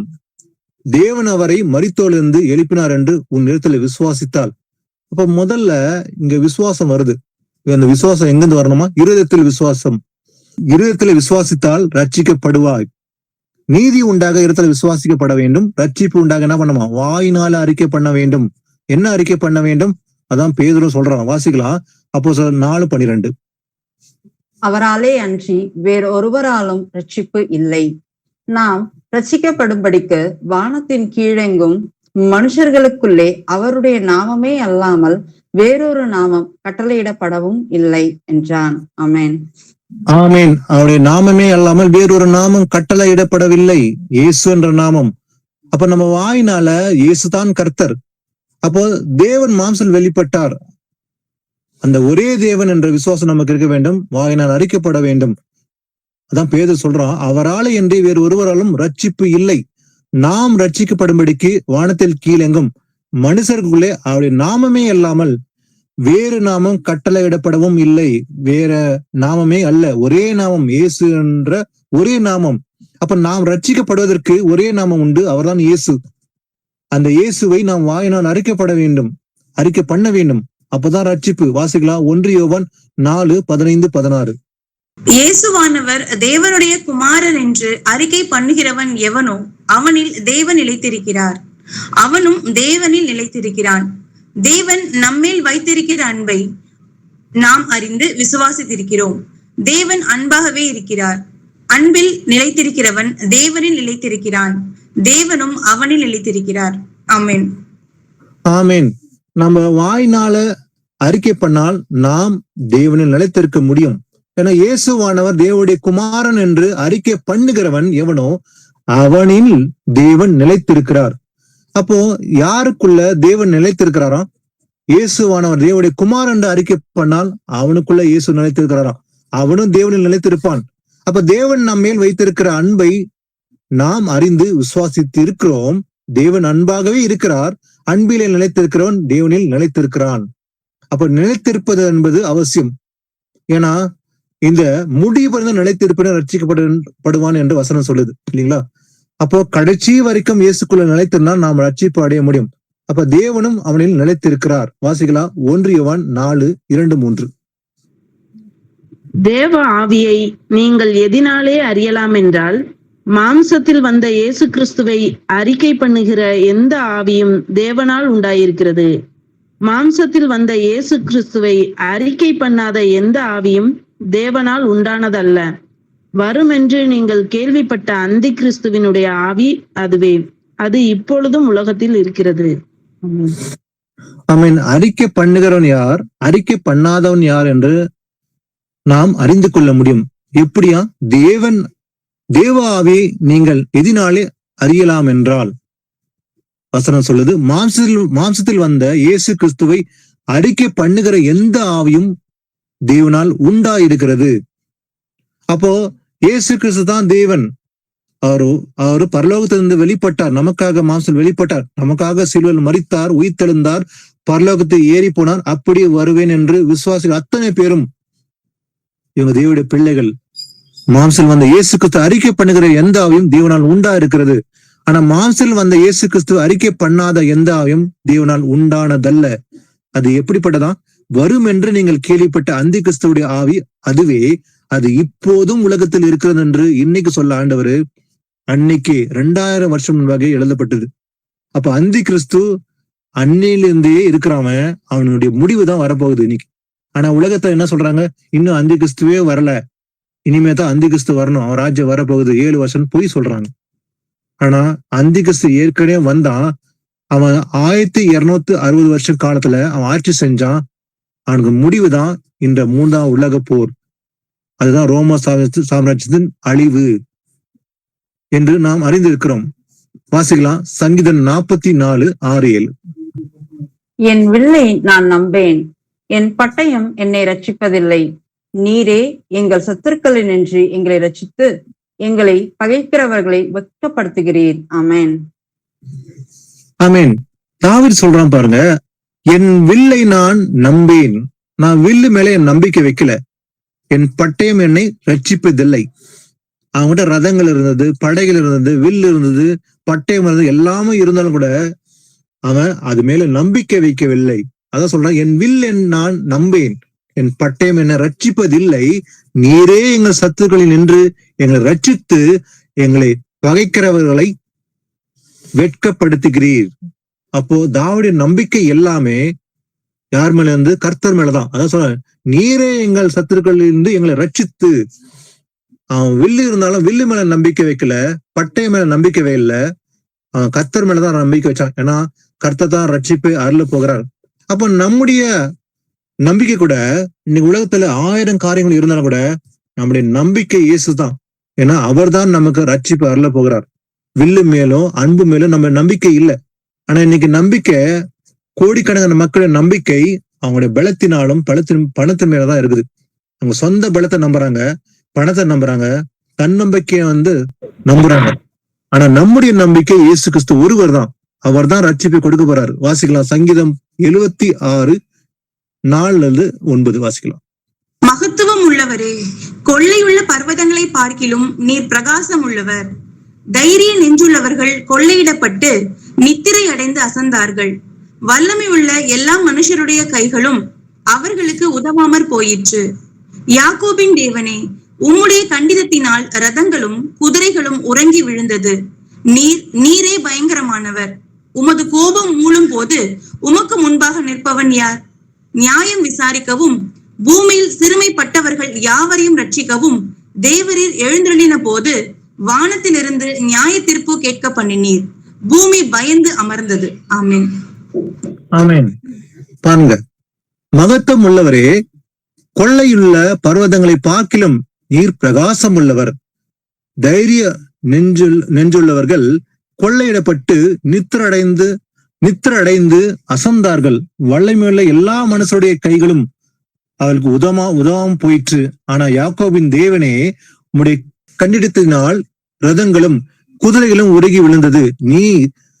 நீரே பயங்கரமானவர். உமது கோபம் மூளும் போது உமக்கு முன்பாக நிற்பவன் யார்? இயேசு கிறிஸ்து வரும்போது கூட அவர் சாதாரணமா வரப்போகிறதில்ல. முதல் வருகை அவர் சாந்தமா மனதுருக்கத்தோட ரட்சிப்பை கொடுக்கும்படிதான் அவர் வெளிப்பட்டார். முதல் வருகை அவர் மனதுருக்கம் உள்ளவரா, அவன் மனதுருகி ரட்சிப்பு அருளும்படிதான் அவர் வந்தார், ரட்சகராக வந்தார். ஆனா 2ஆம் வருகை அப்படி இருக்க போறல. அவர் வரும்போது நியாய தீர்ப்பு அளிக்கும்படி ராஜாதி ராஜாவாக இறங்கி வர போகிறார். அவருடைய கோபம் வெளிப்பட போகிறது. அதுதான் 3ஆம் உலக போர். உமது கோபம் மூளும் போது உமக்கு முன்பாக நிற்பவன் யார்? நியாயம் விசாரிக்கவும் பூமியில சிறுமைப்பட்டவர்களை யாவையும் ரட்சிக்கவும். இயேசு கிறிஸ்து வரும்போது 2 காரியங்களை செய்ய போறாரு. ஒன்று, அவர் கோபத்தை வெளிப்படுத்த போகிறார். அவர் 2ஆம் வருகையில 1000 தூதரோட இறங்கி வர போகிறார். வரும்போது ஒரு பக்கம் நியாய தீர்ப்பு, கீழ்ப்படியாதவர்களுக்கு நியாய தீர்ப்பு, விசுவாசம் இல்லாதவர்கள் நியாய தீர்ப்பு கொடுக்கும்படி வரப்போகிறார். அவர் கோபம் வெளிப்படும். ஆனா ஒரு பக்கம் இருந்தாலும் கூட இன்னொரு பக்கம் காத்து கொண்டிருக்கிற ரட்சிப்பு. அத வசனம் சொல்லுது, நியாயம் விசாரிக்கவும் பூமியில சிறுமைப்பட்டவர்களை யாவரையும் ரட்சிக்கவும். அப்ப சிறுமைப்பட்ட ரட்சிக்கும்படி இயேசு கிறிஸ்து வெளிப்பட போகிறார். ஒன்று நியாய தீர்ப்பு, 2வது சிறுமைப்பட்டவர்கள் ரட்சிக்கும்படி இயேசு கிறிஸ்து வரப்போகிறார் என்று இன்று அல்ல, அன்னைக்கு தீர்க்கதரிசனம் உரைக்கப்பட்டதான் இந்த வசனம். வாசிக்கலாம், ஏசாயா 45:16-23. விக்கிரகங்களை உண்டு பண்ணுகிற அனைவரும் வெட்கப்பட்டு லட்சையடைந்து ஏகமாய் கலங்கி போவார்கள். இஸ்ரவேலோ கர்த்தராலே நித்திய ரட்சிப்பினால் ரட்சிக்கப்படுவான். நீங்கள் என்றென்றைக்கும் உள்ள சதா காலங்களிலும் வெட்கப்படாமலும் கலங்காமலும் இருப்பீர்கள். வானங்களை சிருஷ்டித்து பூமியையும் வெறுமையாய் இருக்க சிருஷ்டியாமல் அதை குடியிருப்புக்காக செய்து படைத்து அதை உருவேற்படுத்தின தேவனாகிய கர்த்தர் சொல்லுகிறதாவது, நானே கர்த்தர், வேறொருவர் இல்லை. நான் அந்தரங்கத்திலும் பூமியின் அந்தகாரமான இடத்திலும் பேசினதில்லை. விருதாவாக என்னை தேடுங்கள் என்று நான் யாக்கோபின் சந்ததிக்கு சொன்னதும் இல்லை. நான் நீதியை பேசி யதார்த்தமானவைகளை அறிவிக்கிற கர்த்தர். ஜாதிகளினின்று தப்பினவர்களே, கூட்டங்கூடி வாருங்கள், ஏகமாய் சேருங்கள். தங்கள் விக்கிரகமாகிய மரத்தை சுமந்து இரட்சிக்க மாட்டாத தேவனை தொழுது கொள்ளுகிறவர்கள் அறிவில்லாதவர்கள். நீங்கள் தெரிவிக்கும்படி சேர்ந்து ஏகமாய் யோசனை பண்ணுங்கள். இதை பூர்வ காலம் முதற்கொண்டு விளங்க பண்ணி அந்நாள் துவக்கி இதை அறிவித்தவர் யார்? கர்த்தராகிய நான் அல்லவோ? நீதிபரரும் இரட்சகருமாகிய என்னை அல்லாமல் வேறே தேவன் இல்லை, என்னை தவிர வேறொருவரும் இல்லை. பூமியின் எல்லை எங்கும் உள்ளவர்களே, என்னை நோக்கி பாருங்கள், அப்பொழுது இரட்சிக்கப்படுவீர்கள். நானே தேவன், வேறொருவரும் இல்லை. முழங்கால் யாவும் எனக்கு முன்பாக முடங்கும், நாவு யாவும் என்னை முன்னிட்டு ஆணையிடும் என்று நான் என்னை கொண்டே ஆணையிட்டிருக்கிறேன். இந்த நீதியான வார்த்தை என் வாயிலிருந்து புறப்பட்டது, இது மாறுவது இல்லை என்கிறார். ஆமென். ஆமீன். ஆண்டவர் சொல்றாரு, இது மாறுவதில்லைன்னு சொல்லி ஆண்டவர் சொல்றாரு. அவர் வாயிலிருந்து புறப்பட மாறுவதில்லை. இந்த நீதியான வார்த்தை என் வாயிலிருந்து புறப்பட்டது, இது மாறுவது இல்லை என்று இயேசு கிறிஸ்து கூறுகிறார். அவர் சொல்றாரு, விக்கிரங்களை உண்டு பண்ணுகிற அனைவரும் எப்படி இருப்பாங்களா? வெட்கப்பட்டு லட்சமடைந்து ஏகமாய் கலங்கி போவார்கள். இது நடக்க போற ஒரு காரியம். இயேசு கிறிஸ்து வரும்போது யாரெல்லாம் விக்கிர ஆராதனை பண்ணாங்களோ அவங்க வெட்கப்பட்டு இலட்சியம் அடைவார்கள், ஏகமாய் கலங்கி போவார்கள் சொல்லி ஆண்டவர் சொல்றாரு. ஆனா இஸ்ரவேலன்னு சொல்லி இன்னைக்கு யார சொல்ல முடியும்? இன்னைக்கு எருசலேம் இருக்கிற இஸ்ரேல் தேசத்துல இருக்கிற அத்தனை பேரும் இஸ்ரவேலர்களா? இல்ல. இன்னைக்கு யாரெல்லாம் இயேசு கிறிஸ்துவை இரட்சகராக ஏற்றுக்கொண்டு அவர் மேல நம்பிக்கை வைத்து கற்பனை கை கொண்டு நிலைத்திருக்கிறாங்களோ அவங்க மட்டும் இஸ்ரவேலன்னு சொல்ல முடியும். இஸ்ரவேலோ எப்படி இருப்பாங்களா? கர்த்தரால நித்திய ரட்சிப்பினால் ரட்சிக்கப்படுவான். அப்போ இஸ்ரவேலோ கர்த்தரால நித்திய ரட்சிப்பினால் ரட்சிக்கப்படுவான்னு சொல்றது அது அந்த இஸ்ரவேல இருக்கிற மக்களுக்கு மாத்திரம் சொல்லல, இயேசு கிறிஸ்து ரட்சகராக ஏற்றுக்கொண்டிருக்கிற அத்தனை பேருக்கும் உண்டு. நீங்கள் என்றென்றைக்கும் உள்ள சதா காலையிலும் வெட்கப்படாமலும் கலங்காமலும் இருப்பீர்கள். ஆனா அவங்க வெட்கப்படுவாங்க. யாரு? விக்கிரகங்களை உண்டு பண்ணுகிற வெட்கப்படுவார்கள். ஆனா நீங்க வெட்கப்பட மாட்டீங்க அப்படின்னு ஆண்டவர் சொல்லுவாரு. நானே கர்த்தர், வேறு ஒருவர் இல்லை. நான் அந்தரங்கத்திலும் பூமியின் அந்தகாரமான இடத்திலும் பேசினதில்லை அப்படின்னு ஆண்டவர் சொல்றாரு. நான் நீதியை பேசி யதார்த்தமானகளை அறிவிக்கிற கர்த்தர். ஜாதிகள் என்று தப்பினவர்களே, கூட்டங்கூடி வாருங்கள், ஏகமாய் சேருங்கள். தங்கள் விக்கிரகமாகிய மரத்தை சுமந்து ரட்சிக்கப்பட மாட்டாத தேவனை தொழுது கொள்ளுகிறார்கள், அறிவில்லாதவர்கள். ஆண்டவர் சொல்றாரு. அன்னைக்கு மாத்திரமல்ல, ஆண்டவர் சொல்றாரு. யாரை பார்த்து? அறிவில்லாதவர்கள் ஆண்டவர் சொல்றாரு. அதாவது விக்கிரகமாகிய மரத்தை சுமந்து ரட்சிக்கப்பட மாட்டாத தேவனை தொழுது கொள்கிறார்கள். அப்போ ஒரு மரம் ஒருத்தனை ரட்சிக்க முடியுமா? முடியாது. அதான் ஆண்டவர் சொல்றாரு, அறிவில்லாதவர்கள் அப்படி என்று அவளை பார்த்து சொல்கிறார். ஆனா சொல்றாரு அது ரட்சிக்க முடியாது. ஆனா அதை செய்து அதை வணங்குகிறார்கள், அப்போது ரட்சிக்கப்படுவீர்கள் என்று ஆண்டவர் சொல்ல. யாரை பார்த்து? என்னை தவிர வேறு ஒருவன் இல்லை, பூமியின் எல்லை எங்கும் உள்ளவர்களே என்னை நோக்கி பாருங்கள், அப்போது ரட்சிக்கப்படுவீர்கள். அப்ப யாரை நோக்கி பார்க்கணும்னு சொல்லி ஆண்டவர் சொல்றாரு? அவரை நோக்கி பார்க்க வேண்டும், மரத்தை அல்ல. ஏன்னா அதை ரட்சிக்கப்பட மாட்டாது. என்னை நோக்கி பாருங்கள், அப்போது ரட்சிக்கப்படுவீர்கள் ஆண்டவர் சொல்றாரு. அப்போ இன்றைக்கு அந்த ரட்சிப்பு அருள போது யாரு? இயேசு கிறிஸ்து ஒருவர் தான். வாசிக்கலாம். 2 கொரிந்தியர் 6:2 வாசிக்கலாம். அனுகிரக காலத்திலே நான் உனக்கு செவி கொடுத்து இரட்சணிய நாளிலே உனக்கு உதவி செய்தேன் என்று சொல்லி இருக்கிறாரே. இதோ இப்பொழுதே அனுகிரக காலம், இப்பொழுதே இரட்சணிய நாள். ஆமென். இரட்சணிய நாள் என்பது நமக்கு இன்னும் ரொம்ப தூரமா இருக்குதா? வசனம் என்ன சொல்லுது? அனுகிரக காலத்திலே நான் உனக்கு செவி கொடுத்து இரட்சணிய நாளிலே உனக்கு உதவி செய்தேன் என்று சொல்லி இருக்கிறார் இல்லையா ஆண்டவரு? அது எப்போது? இதோ இப்போதே அனுகிரக காலம், இப்போது இரட்சணிய நாள். அப்போ அந்த ரட்சிப்பு மிக தூரம், ரொம்ப ரொம்ப தூரமா அல்ல. இப்போதே அனுகிரக காலம், இதுதான் அனுகிரக காலம் ஆண்டவர் சொல்றாரு. ஆனா இப்போதே இரட்சணிய நாள், அது ரொம்ப தூரம் அல்ல ஆண்டவர் சொல்றாரு. வாசிக்கலாம். ரோமர் 11:25-26. மேலும் சகோதரரே, நீங்கள் உங்களையே புத்திமான்கள் என்று எண்ணாதபடிக்கு ஒரு ரகசியத்தை நீங்கள் அறிய வேண்டும் என்று இருக்கிறேன். அது என்னவெனில், புற ஜாதியாருடைய நிறைவு உண்டாகும் வரைக்கும் இஸ்ரவேலரில் ஒரு பங்குக்கு கடினமான மனது உண்டாயிருக்கும். இந்த பிரகாரம் இஸ்ரவேலர் எல்லாரும் ரட்சிக்கப்படுவார்கள். மீட்கிறவர் சீயோனில் இருந்து வந்து அவபக்தியை யாக்கோபை விட்டு விலக்குவார் என்றும். ஆமென். ஆமென். பாருங்க, இங்க ஒரு முக்கியமான விஷயத்த பாக்குறோம். அதாவது இன்னைக்கு இஸ்ரேல் தேசத்துல இருக்கிற யூதர்கள் எல்லாருமே இயேசு விசுவாசிகள் பாத்தீங்கன்னா இல்ல, மேசியா இன்னும் வரலாம் தான் இருக்கிறாங்க. இயேசு கிறிஸ்து அறியாத ஏற்றுக்கொள்ளாத ஜனங்க தான் அதிகமா இருக்கிறாங்க. ஆனா யூதர்கள் வழியா நமக்கு ரட்சிப்பு வந்தது. ஆனா ஒரு காலம் வரப்போகுது, இயேசு கிறிஸ்து வரும்போது யூதர்களும் ரட்சிக்கப்பட ஒரு காலம் வரப்போகுது. அதான் ஆண்டவர் ஒரு ரகசியம் சொல்றாராம், நீங்கள் உங்களையே புத்திமான்கள் என்று எண்ணாதபடிக்கு ஒரு ரகசியத்தை நீங்கள் அறிய வேண்டும். என்னதான்? புறராதியாருடைய நிறைவு உண்டாகும் வரைக்கும் இஸ்ரவேலில் ஒரு பங்கு எப்படி இருக்குமா, கடின மனதோடு இருக்கும். அப்போ ஒரு பங்கு கடின மனதோடு இருக்கும். இந்த பிரகாரம் இஸ்ரவேலர்களும் ரட்சிக்கப்படுவார்கள்.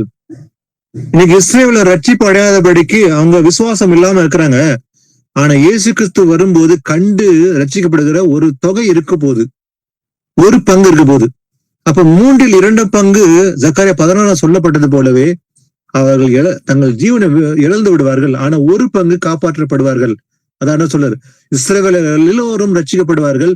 மீட்கிற சீயோனிலிருந்து வந்து அவபக்தி என்ன பண்ணுவாரா, யாக்கோபை விட்டு விலக்குவார். இது நடக்க போற இன்னும் 1 வருஷம் 2 வருஷம் காலத்துல நடக்க போற ஒரு விஷயமா இருக்க போகுது. வாசிக்கலாம். அப்போஸ்தலர் 2:20-21. கர்த்தருடைய பெரிதும் பிரகாசமுமான நாள் வரும் முன்னே சூரியன் இருளாகவும் சந்திரன் இரத்தமாகவும் மாறும். அப்பொழுது கர்த்தருடைய நாமத்தை தொழுது கொள்ளுகிறவன் எவனோ அவன் ரட்சிக்கப்படுவான் என்று தேவன் உரைத்திருக்கிறார். ஆமென். பாருங்க, யார் ரட்சிக்கப்படுவானா? கர்த்தருடைய நாமத்தை தொழுது கொள்ளுகிற எவனோ அவன் ரட்சிக்கப்படுவான். ஏன்னா கர்த்தருடைய பெரிதும் பிரகாசமான நாள் வரும் முன்னே எப்படி இருக்குமா, சூரியன் இருளாகும் சந்திரன் இரத்தமாகும். சூரியன் இருளாக போது சந்திரன் இரத்தமாகும்ன்றது லிட்டரலா சொல்லப்படவில்லை. ஏன்னா இதுதான் 3ஆம் உலக போரை பத்தி பாக்குறோம். நம்ம ஏற்கனவே ஆராய்ந்து பார்த்துக்கிறோம். இப்போ இந்த 2ஆம் வருகைக்கு முன்பாக ஒரு மிகப்பெரிய யுத்தம் 3ஆம் உலக போர் நடக்க போகுது. அப்போது கர்த்தருடைய நாமத்தை தொழுது கொள்ளுகிற எவனோ அவன் ரட்சிக்கப்படுவான் என்று தேவன் உரைத்திருக்கிறார். இயேசு கிறிஸ்து வருகைக்கு முன்பாக இந்த பூமியில ஒரு மகா யுத்தம் நடக்கும் போது, அதான் 3ஆம் உலக போர். அன்றைக்கு இயேசு அறியாத மக்கள், அதாவது தேவனுக்கு விரோதமாக இருந்த மக்கள் இஸ்ரவேலை சூழ்ந்து கொள்வார்கள். அந்நிய ஜனம் என்ன பண்ணுவாங்க, இஸ்ரவேலை கைப்பற்றுவார்கள், எருசலேமை கைப்பற்றுவாங்க. 2 பங்கு அழிந்து விடுவார்கள், ஒரு பங்கு காப்பாற்றப்படும். அவர்கள் கண்டு புலம்பி இயேசுவை ஏற்றுக்கொள்வார்கள். அதுதான் அந்த ரட்சிப்பை பத்தி பாக்குறோம். அதான் இஸ்ரவேல் ஒரு பங்கு ரட்சிக்கப்படுவாங்க. ஆனா கர்த்தருடைய நாமத்தை தொழுது கொள்ளுகிற எவனோ அவன் ரட்சிக்கப்படுவான். அப்போ இந்த யுத்தத்தை தப்பி நான் ரட்சிக்கப்படுவேன், நாம என்ன செய்யணுமா, அவரை தொழுது கொள்ள வேண்டும். கர்த்தருடைய நாமத்தை தொழுது கொள்ளுகிற எவனோ அவன் ரட்சிக்கப்படுவன்னு சொல்லி வசனம் சொல்லுது. வாசிக்கலாம். மார்க் 13:13 வாசிக்கலாம். என் நாமத்தின் நிமித்தம் எல்லாராலும் பயக்கப்படுவீர்கள், முடிவு பரியந்தம் நிலை நிற்பவனே ரட்சிக்கப்படுவான். ஆமென். ஆமென். இன்னொரு முக்கியமான காரியம், நம்ம இவ்வளவு வசனம் கேட்டோம் இல்லையா, ஆனா முக்கியமானது, அதாவது முடிபந்தும் நிலைத்திருக்க வேண்டும். இதுதான் ரொம்ப முக்கியம். இன்னைக்கல்ல, இயேசு கிறிஸ்து வருகை மட்டும் நிலைத்திருக்க வேண்டும். அதுதான் ரொம்ப முக்கியம். என் நாமத்தின் நிமித்தம் எல்லோராலும் பகைக்கப்படுவீர்கள். அப்ப உலகத்துல நமக்கு உபத்திரம் உண்டான சொன்னார் இல்லையா, எல்லாராலும் பகைப்படவும். ஆனாலும் கூட முடிபந்தும் நிலைத்திருந்தால் கடைசி வரைக்கும் இந்த விசுவாசம் இருக்கணும். இதுதான் முக்கியம். முடிபந்தும் நிலைத்திருப்பானே ரட்சிக்கப்படுவான். அப்ப ரட்சிக்கப்படுறதுக்கு முடிபந்தும் நிலைத்ததால் மட்டுமே ரட்சிப்பு அடைய முடியும். வாசிக்கலாம். கடைசி வசனத்தை வாசிக்கலாம். புலம்பல் 3ஆம் அதிகாரம் 25-26. தமக்கு காத்திருக்கிறவர்களுக்கும் தம்மை தேடுகிற ஆத்மாவுக்கும் கர்த்தர் நல்லவர். கர்த்தருடைய ரட்சிப்புக்கு நம்பிக்கையோடு காத்திருக்கிறது நல்லது. ஆமென். அவன் பாருங்க, தமக்கு காத்திருக்கிறவர்களுக்கும் தம்மை தேடுகிற ஆத்மாவுக்கும் யார் நல்லவரா? கர்த்தர் நல்லவர். அப்போ நமக்கு கர்த்தர் நல்லவரா? நம்ம அவருக்காக காத்திருக்கிறோமா? நம்ம அவர் தேடுறோமா? அப்படி இருந்தால் கர்த்தர் நல்லவர். நமக்கு கர்த்தருடைய இரட்சிப்புக்கு நம்பிக்கையோடு காத்திருக்கிறது தான் நல்லது. அப்போ நமக்கு முக்கியமா அவசியமானது ஒரு காரியம் இருக்குதுங்க. என்னது? நம்பிக்கையோட காத்திருக்க வேண்டும். அந்த பொறுமை என்பது அவசியம். 2000 வருஷமா முன்பாக ஆண்டவர் சொல்லார். 2000 வருஷம் முன்பாக இயேசு கிறிஸ்து வருகையை பற்றி யோவான் சாணக தொடங்கி இன்று வரைக்கும் பிரசங்கம் பண்ணிட்டா இருக்காங்க இல்லைங்களா? அதாவது மனம் திரும்புகள் பரலோகராஜன் சமீபம் என்று. ஆனா 2000 வருஷம் கடந்து விட்டோம். சில பேருக்குள்ள கேள்வி, அவர் வருவார் என்ற வாக்குத்தத்தம் எங்கே என்று. ஆனா நமக்கு விசுவாசம் இருந்தால் அவர் வருவாரு, அவர் வருகை மட்டும் நான் விசுவாசத்தோடு காத்திருப்பேன் என்ற விசுவாசம் இருந்தால் நாம் அந்த ரட்சிப்பை அடைவோம். அப்ப நமக்கு தேவை பொறுமை. வசனம் சொல்லுது, கர்த்தருடைய ரட்சிப்புக்கு நம்பிக்கையோட காத்திருக்கிறது நல்லது. ஏன்னா காத்து கொண்டிருக்கிற ரட்சிப்பு நம்ம தேடுகிற ஆத்மாவும் கர்த்தர் நல்லவர். அப்படின்னா இயேசு கிறிஸ்து வந்து அந்த ரட்சிப்பை நம்ம கொடுப்பாரு, அதுல எந்த சந்தேகமும் இல்லை. அப்ப நம்முடைய கடமை என்ன? கடைசி வரைக்கும் நிலைத்திருக்க வேண்டும், காத்து கொண்டிருக்க வேண்டும். இன்னைக்கு ஆரம்பத்துல வாஸ்தம், அதாவது யார் ரட்சிப்பு அடைய முடியும்? இந்த கேள்வி எழுப்பினது. சீசல் கேட்டா யார் ரட்சிக்கப்படக்கூடும்? மனுஷரால் இது கூடாத காரியம், ஆனா தேவனால் எல்லாம் கூடும். அப்போ ரட்சிக்கப்பட நாம் என்ன செய்ய வேண்டும்? Who will be saved என்று இன்றைக்கு இந்த வசனங்களை ஆராய்ந்து பார்த்தோம். சோ இது வரைக்கும் கர்த்தர் இந்த வசனம் எல்லாம் கொடுத்தார்.